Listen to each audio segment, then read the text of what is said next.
가지 조가 있는데 각 조에서 우리가 다 한 분 한 분 나누면 참 좋겠지만 시간이 안 되니까 각 조에서 한번 대표 주자를 잠시 뽑아보시겠습니다. 킹 오브 킹스에 대해서 얘기를 하고요. 그 얘기를 하면서 이제 우리 선생님께서 말씀하시는 대부분 다 보신 분들이 그러더라고요. 너무 이렇게 훅훅 지나가는 것 같고 수박 겉핥기처럼 뭐 그렇게 돼서 남는 게 물론 뭐 예수님의 사랑을 표현을 하긴 했지만 이게 좀 그렇지 않느냐라고 그래서 제가 또 들은 얘기가 있어서 저도 사실 저희 교회학교에서 단체로 가려고 했거든요.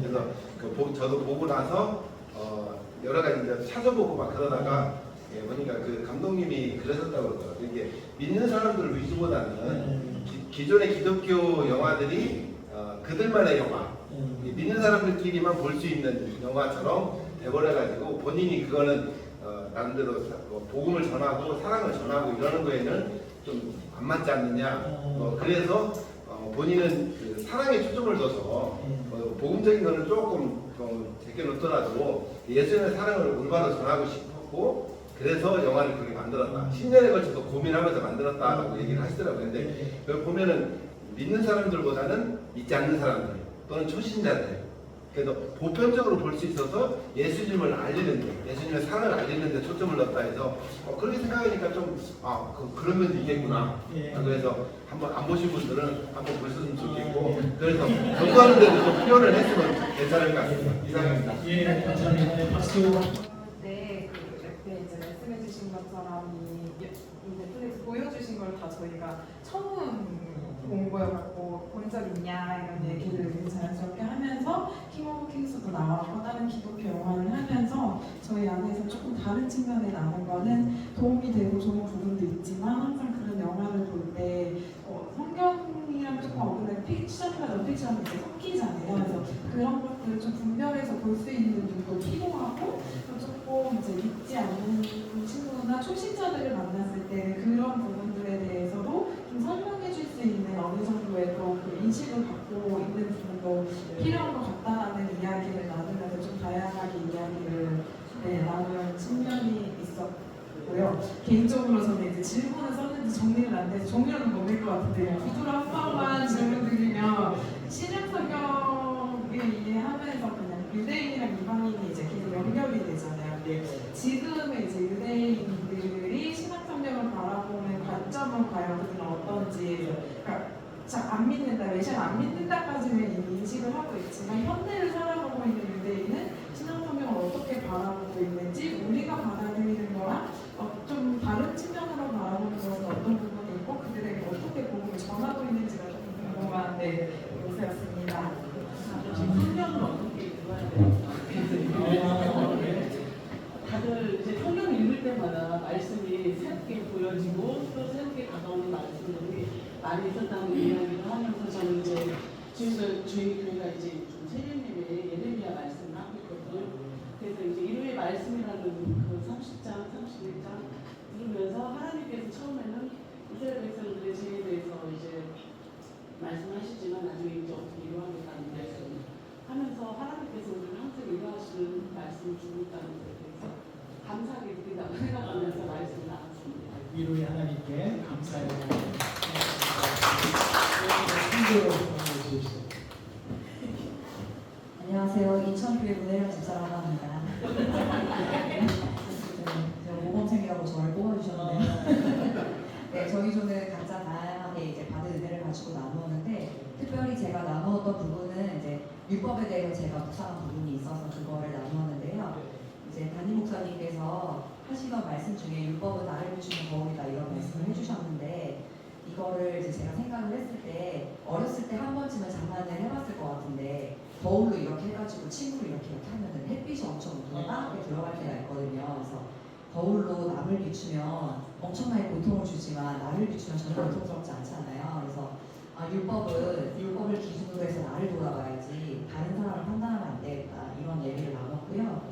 그리고 그 구약과 신약에 있어서 이제 공백도 있고 한데 그 연결점에 대해서 또 저희 담임 목사님께서 말씀해 주신 거는 이제 구약 시대에 이스라엘 백성을 특별히 선택하셔서 이제 그들과 언약을 맺으시고 이렇게 지내오던 과정에서 그들이 그들 손으로 하나님을 버리고 해서 이제 새롭게 선택한 백성들을 데리고 이제 신약 말씀을 이렇게 써가시는 그런 부분이라고 얘기를 들은 적이 있어서 이렇게 해서 구약과 신약이 동떨어진 게 아니라 연결되는 부분이 있겠다 이런 것들도 나누겠습니다.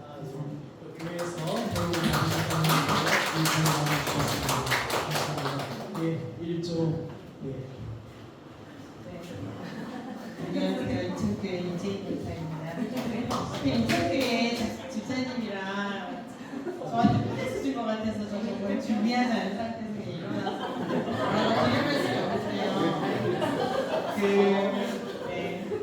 저희 일단은 받으신 게 아니라 마이크를 받으셔서 그렇게 일어서시겠는데요. 저희도 이제 이야기를 이렇게 저희들이 뭐 했는데 일단은 목사님께서 들려주신 그 예화가 이제 귀에 쏙 들어왔다. 그런 신용카드 예화랑 엑스레이 예화는 정말 초등부 아이들에게 그냥 바로 써먹을 수 있겠다는 생각을 했고요. 그 다음에 아까 그 초반에 아합과 나봇의 포도원 얘기를 말씀을 해주셨는데 그 너가 회개했으니까 자식에게 너는 봐주겠다. 그 말이 부모로서 좀 마음이 아팠어요. 내가 지은 죄인데 내가 그래도 내 손에서 용서받고 내가 벌을 받고 싶은데 내 자식에게까지 하는 거는 하나님 무슨 마음이실까? 아니 예를 들어서 그러니까 자식 교육 너 똑바로 시켜라 너 살았을 때 이런 의욕이신 건지 아니면 진짜 직역으로 정말 자녀를 혼내줄 거다. 너 죽을 때까지만 내 기다려준다. 뭐 이런 직역이 보이시는 건지 잘 모르겠어요. 하나님 마음, 아버지 마음인데 저도 엄마인데 자식에게 그런 것이 이렇게 전해지는 것을 원하지 않을 것 같다. 우리 조원 분들께서 다 그런 생각했고요. 그 다음에 그 신약 성경에서 좀 궁금한 게 항상 부르시면 즉각 그 정말 냅다 순종하는 모습을 볼 수 있었거든요. 근데 저희는 뭔가 콜이 오고 이렇게 이제 하반기로 가서 정책가능이 오면 이렇게 콜링을 해주시죠. 부르심이 오면 우리 이제 팀에서는 예수님의 부르심이면 우리 또 즉각 순종하지 않았겠냐. 저도 그랬을 것 같아요. 근데 목사님이나 우리 목사님이 부르시면 잠깐만요. 한 달만 기도해볼게요. 잠깐만요. 그래 해서 그 즉각적 순종이 일어나지 않는 것이 도대체 무엇일까? 그래서 이걸 썼어요. 그래서 그거에 답을 나중에 해주셨으면 좋겠습니다. 감사합니다. 최입니다. 최인선입니다. 저희는 처음에 이제 말씀을 나누려고 해서 사람이 너무 길어서 준비할 시간이 없었고요.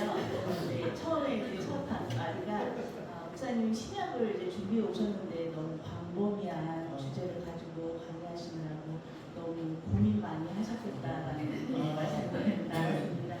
그리고 저희 교회에서 그저께 AI 이제 동료의 목사님들 오셔갖고 강의를 세미나를 들었는데 세상은 정말로 너무나도 빠르게 진전하면서 나가는 교육은 게임이라든지 설교라든지 여전히 그냥 구시대 구역가가지고 구시대에 머물러 있는 것에 대해서 좀 안타깝다 이런 얘기를 하면서 자기들 이제 본인들 교회 얘기 조금 하고 했습니다. 감사합니다.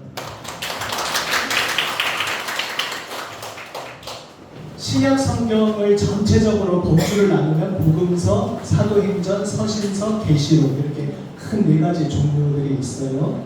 그 중에 이제 복음서는 결국 아까 말한 대로 그 가장 핵심적 파도 출발점이죠. 그러니까 구약에서는 모세오경이 있다면 신약에는 복음서가 있는 것이죠. 신약의 가장 기초이고 출발점이고 출발점이라는 면도 점이고 출발했으니까 떠난 게 아니라 영원한 계속 영원한 영구적인 터전이 되는 복음서가 있습니다. 예수님이 누구신가? 그분이 우리에게 누구시고 그분이 우리에게 어떤 의미가 되시는가 핵심이고요. 사도행전은 그 예수님을 만난 사람들이 계속해서 어떤 사역을 이어가는가 그리고 성령을 통해서 여전히 예수님도 그 가운데 좀 다른 차원으로 계속 함께하고 계시다는 이야기가 사도행전에서 펼쳐지고 결국은 사도행전의 주인공도 예수님이세요. 이제 사도행전을 흔히 이렇게 표현하죠. 사도들이 행동한 이야기니까 사도행전인데 그들을 움직이신 분은 성령이시니까 성령행전이라고도 할 수 있고 그런데 성령이 미션이 뭐냐면은 여러분 왜 직업이 있잖아요. 예를 들어서 이렇게 갑자기 왜 이 예가 생각나는지 모르겠는데 목욕탕에서 이제 그거 뭐라 그러죠? 세신사. 예. 그 분은 자기가 하는 일이 나에게 온 사람의 때를 밀어서 온몸을 깨끗하게 만드는 그분의 이제 하는 사명인 것이죠. 성령께서 때밀이 얘기 성령으로 세상인데 성령께서 세신이 나쁘다는 얘기 절대 아닙니다.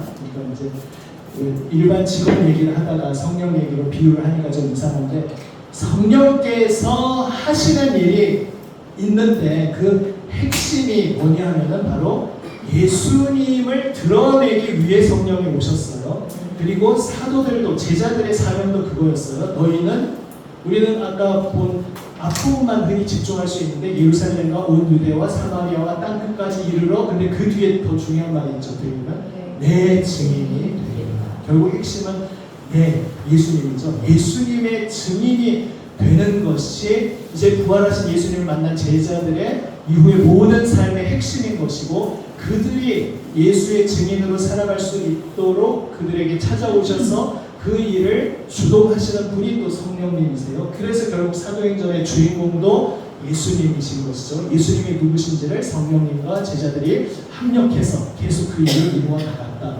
그리고 서신서는 바로 그 사도행전의 스토리가 펼쳐진 그 속에서 그 비하인드 스토리라고도 말할 수 있죠. 각 교회와의 여러 상호작용 속에서 그 구체적인 상황에 대해서 보내졌던 서신들. 사실은 신약 성경에서 제일 먼저 기록된 건 서신서죠. 원래 예수님 전하기 바쁜데 글 쓰고 책 쓰고 할 시간이 없었어요. 그렇죠? 예수님에 대해서도 말로 전하고 하는데 사도 바울이 자기가 몸은 갈 수 없는데 이미 개척하고 떠나온 교회들에게 꼭 복음의 어떤 너희가 이미 받은 복음을 이런 구체적인 상황 속에서는 이렇게 적용하면 좋습니다라는 말을 몸이 가지 못하지만 전해줘야 하니까 서신을 쓰기 시작하면서 신약 성경의 기록물이 시작되었죠. 그리고 나중에 이제 말로 직접 목격했던 1차 목격자들이 하나둘씩 세상을 떠나가는 면과 여러 가지 좀 복합적인 이유들이 되면서 예수님 이야기도 이거 우리가 기록으로 남겨놔야겠구나 하면서 그게 이제 복음서와 사도행전이 기록되었고 또 이제 사도 중에 제일 마지막까지 생존해 있었던 사도 요한을 통해서 요한계시록이 기록되는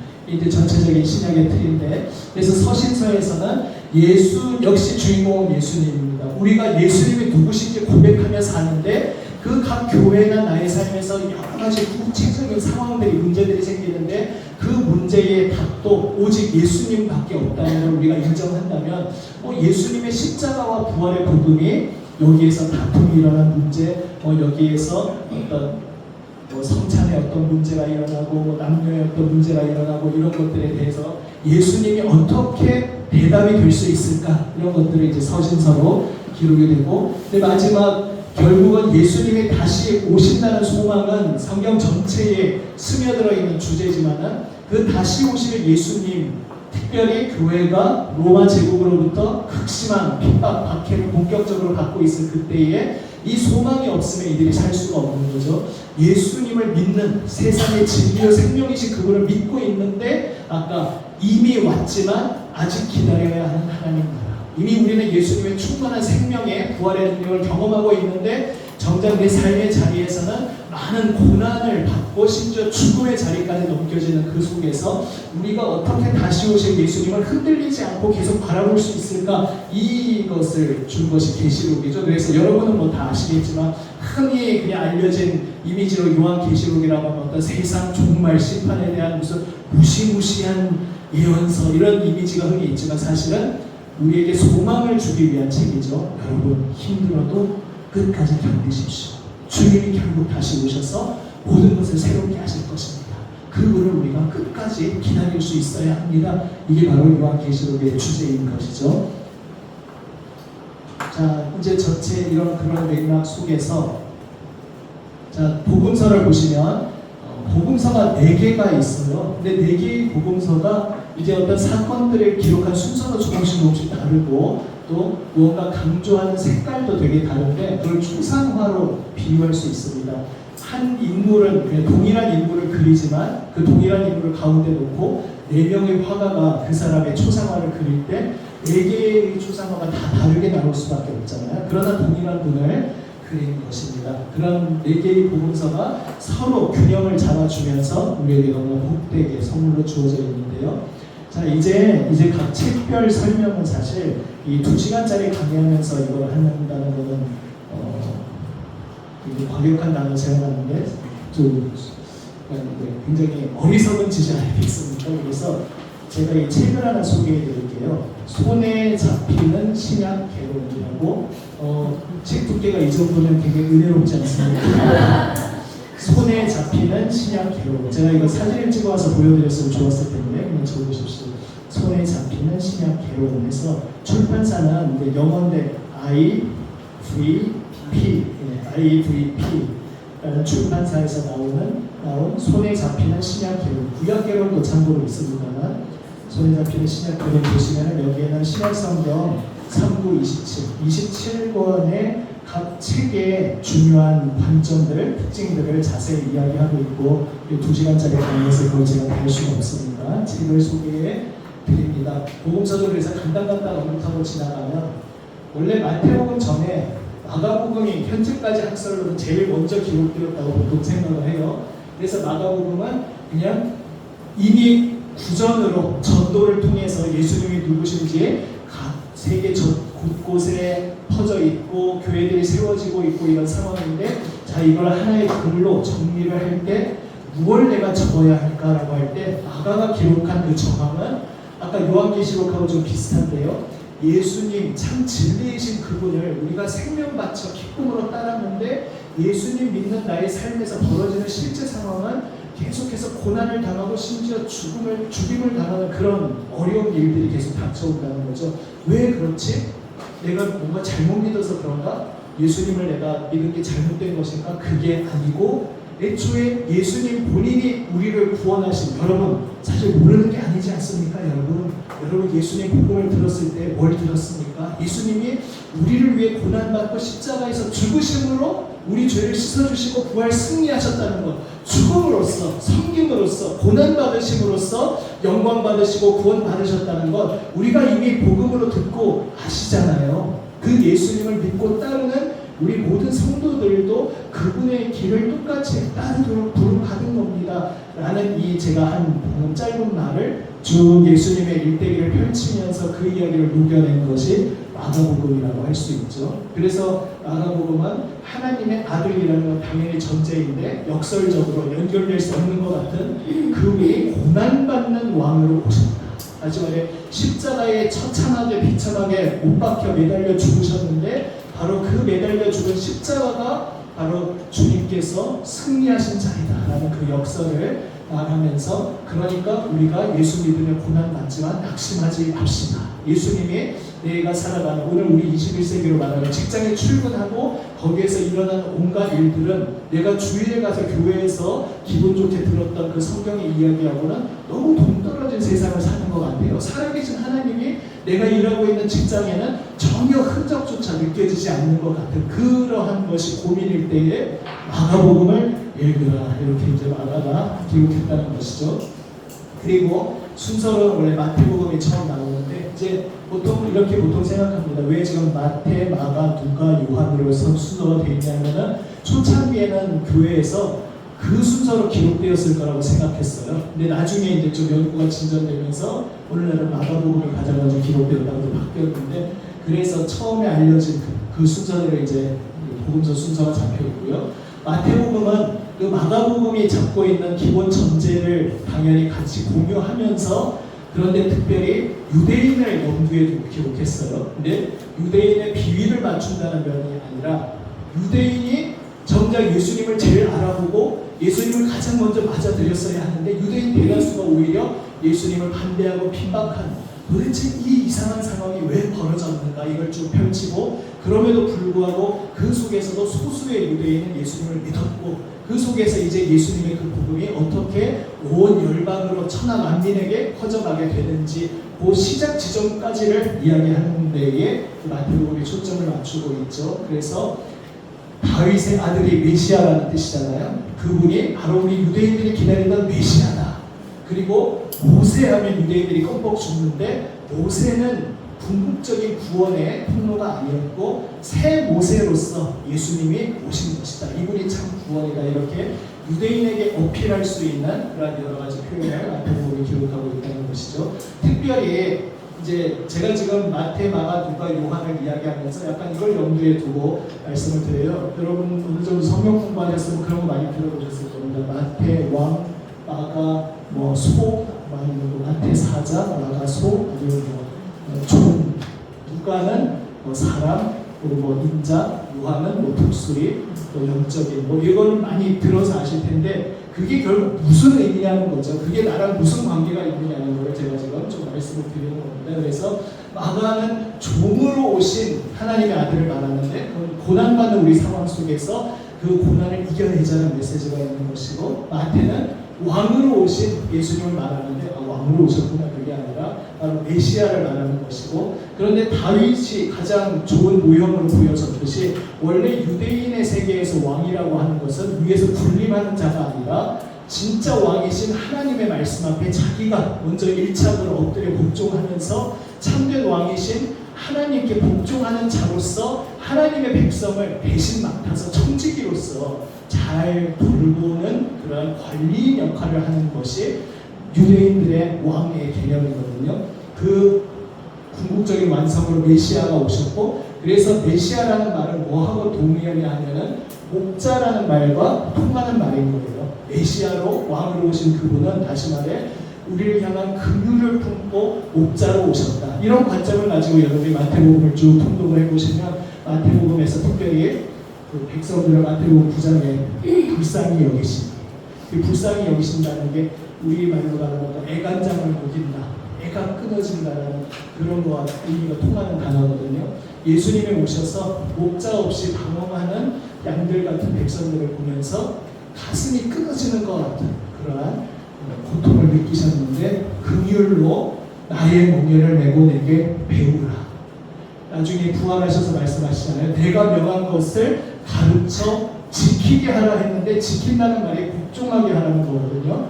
내가 모든 하늘과 땅의 권세를 다 받았으니, 내가 권세를 다 갖고 있으니 이제 부급전에도 안 걸린다, 이런 어떤 기능적인 뜻이 아니라 내가 하늘과 땅의 권세를 다 가졌다, 내가 이제 참된 왕으로 등극했다, 내가 이제 왕이니까 만천하에 참된 왕의 즉위식을 알려라, 그분이 왕위에 오르셨음을 알려라. 그래서 모든 민족을 제자로 삼아서 내가 명한 것을 가르쳐 복종하게 하라는 것은 참된 왕으로 오신 그분의 명 앞에 온 천하 만민이 엎드려 복종하도록 바로 그것을 전하라는 그래서 가르침이 굉장히 강조된 것이 마태복음이고요. 근데 그 가르침의 핵심에 긍휼이 있습니다. 그래서 마태복음 25장에서 보면은 예수님의 쭉 말씀 어록집에서 마태복음에서 제일 정점에 있는 게 25장인데, 지극히 작은 자 하나에게 한 것이 곧 나에게 한 것이다.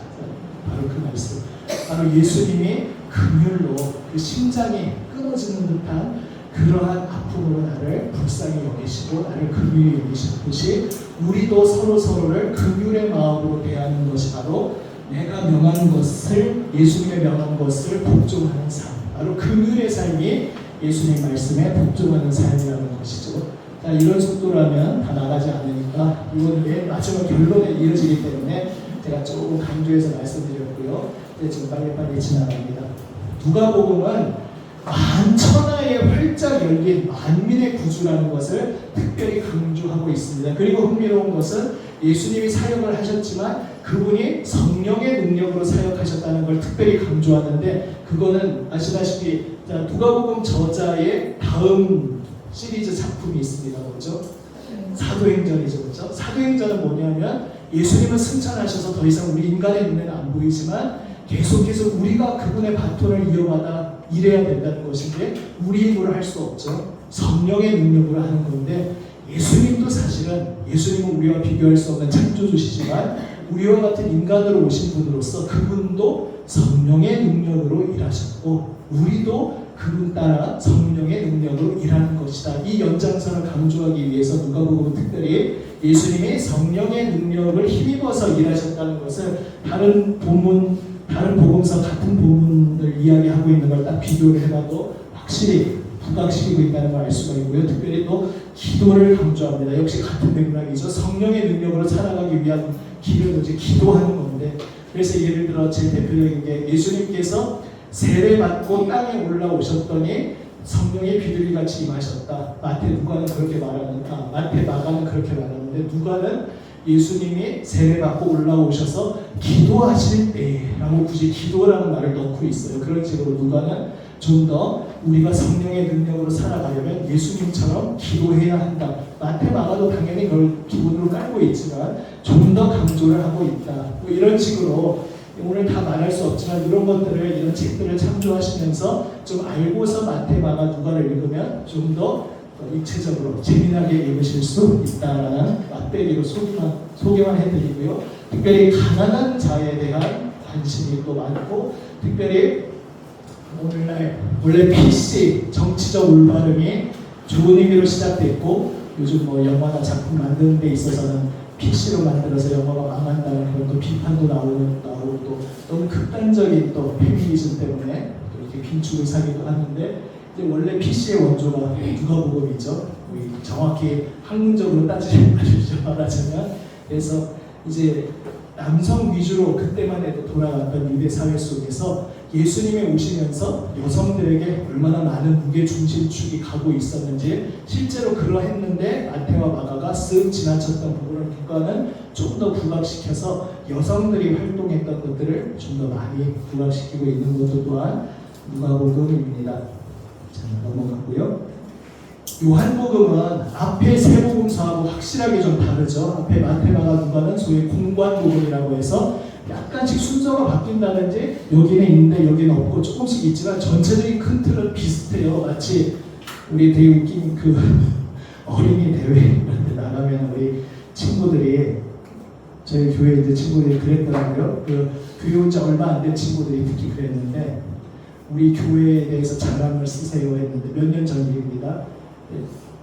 나중에 글을 보니까 다 똑같아요. 그러니까 한 명이 쓰는 거를 옆에서 이렇게 쓰고 이렇게 쓰고. 그래서 여러분은 여기랑 그 옛날 썰렁한 그 농담 아시죠? 그 로댕, 오뎅, 댕부라 이런 식으로 이제 베껴 쓰다가 점점 이제 변형되는 하는데, 마태, 마가, 누가가 좀 우스갯소리를 보면 누가 쓰는데 옆에서 이렇게 보면서 베껴 썼나 싶을 정도로 굉장히 흡사한 점이 있는데, 아까 말씀드린 대로 그러나 사실은 개성이 있고, 그런데 그 비슷한 거에 비하면 요한복음은 완전히 딴판으로 흘러가죠. 근데 그게 또 요한복음의 어떤 존재 의미가 있는 겁니다. 그래서 어떤 복음이 전해진 전승 자체가 조금 따로 진행이 되면서 마태, 마가, 누가에 비해서는 좀 독특한 개성을 가지고 있는데, 요한복음의 가장 위대한 개성 중에 하나라면 처음부터 그냥 대놓고 일단 예수님은 처음부터 영원전부터 계셨던 창조주야 라고 그냥 빵 때리면서 시작을 하죠.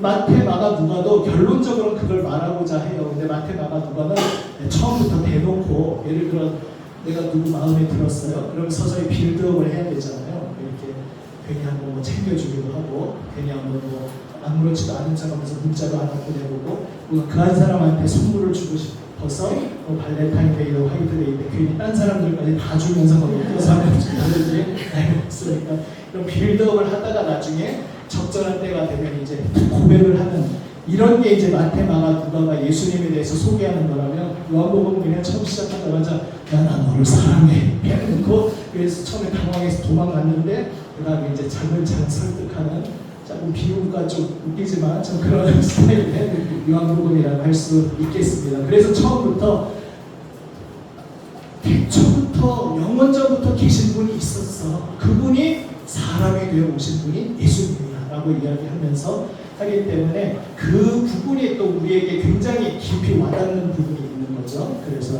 요한복음에 그런 좀 장점이 있고요. 뭐 이렇게 다 사실은 제가 좀 제 분위기에서 눈치채셨을지 모르겠지만 이런 성경의 얘기들을 가지고 좀 오히려 저 혼자 떠드는 것보다 시간만 되면 주고받으면서 이런 좀 깊이 들어가는 걸 되게 재밌어 하거든요. 근데 오늘은 시간상 언젠가 기회가 되면 좀 자세하게 깊이 나눌 수 있으면 좋겠습니다. 자.